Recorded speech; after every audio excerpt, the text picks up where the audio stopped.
Hello everyone and welcome to Comfiera. I'm so excited to have you here today. Whether you're here to learn English, enjoy a good story, or just relax, you're in the right place. Today we're going on a magical adventure together. It's a story about a young girl named Emma, an old clock, and some incredible lessons she learns along the way. This story is perfect for English learners at the A2 level, but it's also great for anyone who loves a good tale. Before we begin, let me tell you a little about what to expect. This story is full of kindness, courage, and friendship. It's about helping others, facing challenges, and discovering the magic inside all of us. And don't worry, I'll explain any difficult words or phrases as we go along so you can learn while enjoying the story. Now, let's get started. But first, make sure you're comfortable. Grab a cup of tea, sit back, and let your imagination take you to a world of magic and adventure. Oh, and if you're enjoying the story, don't forget to hit the like button and subscribe to the channel for more stories like this. Let's begin.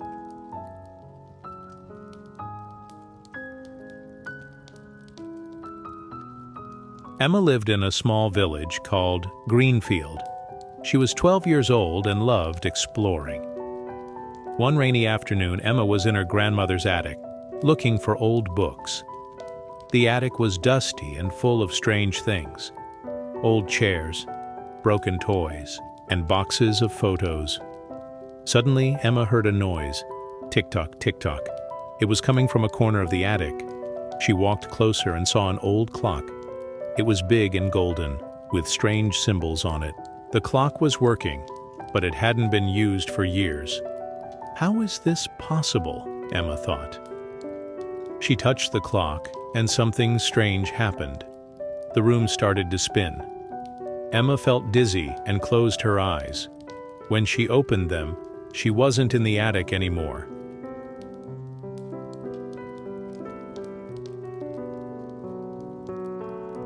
Emma was standing in a forest. The trees were tall and the air smelled like flowers. She looked around and saw a path. Where am I? She thought. She decided to follow the path.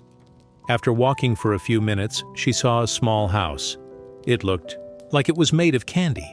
The walls were pink and the roof was made of chocolate. Emma knocked on the door. A little old woman opened the door. She had a kind smile and wore a blue dress. "Hello, dear. What are you doing here?" she asked. I don't know," Emma said. "I was in my grandmother's attic, and then I was here." The old woman nodded. "Ah, you found the magic clock. It brings people here when they need to learn something important." "Learn something? Like what?" Emma asked. "You'll see," the woman said. "But first, you need to help me. My cat Whiskers is lost in the forest. Can you find him?" Emma agreed. She liked cats and wanted to help. The old woman gave her a small bag of cookies. "For energy," she said. Emma walked back into the forest. She called, "Whiskers, Whiskers," but there was no answer. She decided to follow some paw prints on the ground. After a while, she heard a meow. It was coming from a tree. Emma looked up and saw a black and white cat stuck on a branch. "Don't worry, Whiskers. I'll help you," Emma said. She climbed the tree carefully. When she reached the branch, she picked up the cat and climbed down. Whiskers purred and licked Emma's hand. "You're welcome," Emma said with a smile. Emma brought Whiskers back to the old woman's house. The woman was very happy. "Thank you, Emma. You are kind and brave," she said. "But what do I need to learn?" Emma asked. The old woman smiled. "You learned to help others, even when it's hard. That's an important lesson." Emma thought about it. She realized that helping others made her feel good. "I understand," she said. The old woman gave her a golden key. "This is for you. It will help you return home." Emma took the key and said goodbye. She walked back to the forest and found the clock again. She put the key in the clock, and the world started to spin. Emma opened her eyes. She was back in the attic. The clock was quiet now. She looked at the key in her hand. It was real. Emma smiled. She knew she had learned something important. She ran downstairs to tell her grandmother about her adventure. From that day on, Emma always tried to help others, and every time she heard a clock ticking, she remembered the magic forest and the lesson she learned. A few days later, Emma was still thinking about the magic clock. She wondered if it would ever work again. One evening, she went back to the attic. The clock was still there, quiet and dusty. She touched it gently, but nothing happened. Maybe it was just a dream, Emma said to herself. But as she turned to leave, she heard the ticking sound again. Tick-tock, tick-tock. The clock's hands started to move fast, and the room began to spin. When Emma opened her eyes, she was in a completely different place. This time, she was standing in a busy market. People were selling fruits, clothes, and toys. The air smelled like spices and fresh bread. Where am I now? Emma wondered. A young girl ran up to Emma. She looked worried. Please, can you help me? I lost my necklace. It's very special to me. Emma nodded. Of course, I'll help you find it. The girl's name was Lila. She explained that her necklace was a gift from her grandmother. They started searching the market together. They looked under tables, behind boxes, and even asked the sellers if they had seen it. After an hour, they still couldn't find the necklace. Lila looked sad. Maybe it's gone forever, she said. Emma didn't want to give up.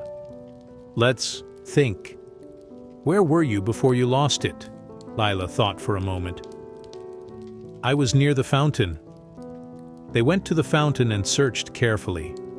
Finally, Emma saw something shiny in the water. She reached in and pulled out the necklace. You found it! Lila cried happily. Thank you so much! Emma smiled.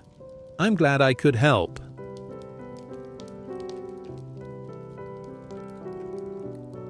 As Emma was about to leave, an old man approached her. He had a long white beard and wore a purple robe. You have a kind heart, Emma, he said. But your journey isn't over yet. There's something else you need to learn. What is it? Emma asked. The old man pointed to a mountain in the distance. At the top of that mountain, you will find the answer. But the path is not easy. You must be brave. Emma looked at the mountain. It was tall and covered in snow. She felt a little scared, but she knew she had to try. I'll do it, she said. Emma started her journey to the mountain. The path was steep and rocky. The air became colder as she climbed higher. She felt tired, but she kept going. After a few hours, she reached a cave. Inside, she saw a small, glowing light. It was a fire, and sitting next to it was a young boy. He looked cold and hungry. Hello, Emma said. Are you okay? The boy shook his head. I've been lost for days. I don't know how to get home. Emma sat down next to him. Don't worry, I'll help you. She shared the cookies the old woman had given her earlier. The boy smiled and ate them gratefully. Then Emma helped him stand up, and they walked out of the cave together. As they walked down the mountain, the boy told Emma his name was Tom. He explained that he had been exploring the mountain when he got lost. Emma listened carefully and made sure he was safe. When they reached the bottom, Tom's family was waiting for him. They hugged him and thanked Emma for her help. The old man with the white beard appeared again. You did well, Emma, he said. You showed courage and kindness. These are important qualities. Emma smiled. Thank you. But how do I get home? The old man handed her a small silver bell.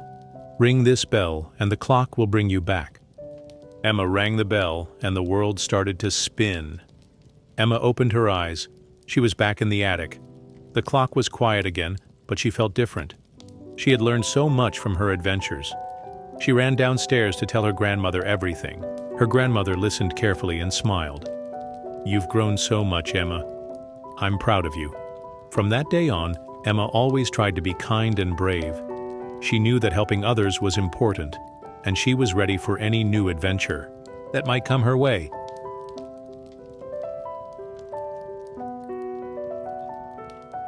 A few weeks later, Emma heard the ticking sound again. She went to the attic and saw the clock glowing. This time, she wasn't scared.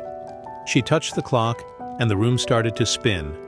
When she opened her eyes, she was in a beautiful garden. There were flowers of every color, and the sun was shining brightly. In the middle of the garden was a golden gate. Emma walked to the gate and saw a sign. It said, "Welcome, Emma. You have one last lesson to learn." She opened the gate and walked inside. There she saw a group of children playing. They looked happy, but one child was sitting alone, looking sad. Emma went to the child and asked, "What's wrong?" The child said, "No one wants to play with me." Emma smiled. "I'll play with you." They played together for hours, and the child's smile returned. Emma realized that the last lesson was about friendship and inclusion. As the sun set, the old woman from the candy house appeared. "You've done well, Emma. You've learned kindness, courage, and friendship. Now it's time to go home." Emma felt a little sad. "Will I ever see this place again?" The old woman smiled. "The magic clock will always be here for you. But remember, the lessons you've learned will stay with you forever." Emma hugged the old woman and rang the silver bell. The world started to spin, and she was back in the attic. Emma looked at the clock one last time. She knew it was more than just an old clock. It was a gateway to learning and growing. She felt proud of herself and ready to face any challenge.